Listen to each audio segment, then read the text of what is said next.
మీరు 40 ఇయర్స్ లోకి ఎంటర్ అయ్యారా? 40 ఇయర్స్ ఎంటర్ కాగానే కొంచెం భయం స్టార్ట్ అవుతుంది. కొంతమంది ఆల్రెడీ ఓల్డ్ గా కనబడడం స్టార్ట్ అయిపోతుంది. వాళ్ళకి షుగర్ గానీ, బీపీ గానీ, లేకపోతే ఇతర హెల్త్ ప్రాబ్లమ్స్ రావడం కూడా స్టార్ట్ అయిపోయి ఉండొచ్చు. కొంతమంది యాక్టివ్ గా ఉండే మంచి ఎక్సర్సైజ్ చేస్తూ ఉండదు. మీరు 40 ఇయర్స్ లోకి ఎంటర్ అవుతే మీరు ఇమ్మీడియట్ గా చేయాల్సిన విషయం ఏంటంటే, ఇప్పటి వరకు మీరు యాక్టివిటీ స్టార్ట్ చేయకపోతే ఇమ్మీడియట్ గా యాక్టివిటీ స్టార్ట్ చేసేయండి. మీ నెక్స్ట్ 10 ఇయర్స్ చాలా ఇంపార్టెంట్. మీ సెకండ్ ఇన్నింగ్స్ ఆడడానికి, అంటే 50 ఇయర్స్ తర్వాత సెకండ్ ఇన్నింగ్స్ ఆడడానికి.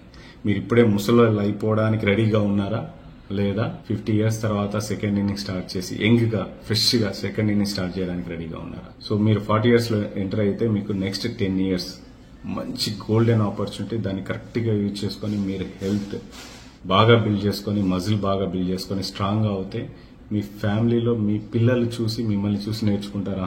ఇలా ఉండాలి, నా రోల్ మోడల్ మా ఫాదర్ మదర్ అని చెప్పుకోవాలి. 40 ఇయర్స్ దాటగానే మనం హెల్త్ పరంగా చాలా యాక్టివ్ ఉండాలా, మజిల్ పరంగా చాలా యాక్టివ్ ఉండాలా, సెకండ్ ఇన్నింగ్స్ కి రెడీ ఉండాలా. నెక్స్ట్ 10 ఇయర్స్ మీరు ఎలా చూస్ చేసుకుంటారో చూస్ చేసుకోండి. మీకు ఒకవేళ టైప్ 2 డయాబెటిక్ అవుతే టైప్ 2 డయాబెటిక్ కూడా రివర్స్ చేయొచ్చు. జస్ట్ మీరు దానికి చేయాల్సింది ఫుడ్ హ్యాబిట్స్ మార్చుకోవడం, యాక్టివిటీ యాడ్ చేసుకోవడం, హ్యాపీగా ఉండడం, మీ వరీస్ ని దూరం పెట్టడం, మంచిగా 6 to 8 అవర్స్ నిద్రపోవడం. సో ఇప్పటి నుంచి మీ పైన మీరు వర్క్ చేసుకోండి, మీ హెల్త్ ని చూసుకోండి. నెక్స్ట్ 10 ఇయర్స్ మీరు చూస్తే మీరు చాలా యాక్టివ్గా ఉంటారు కంపేర్ టు అదర్ పీపుల్.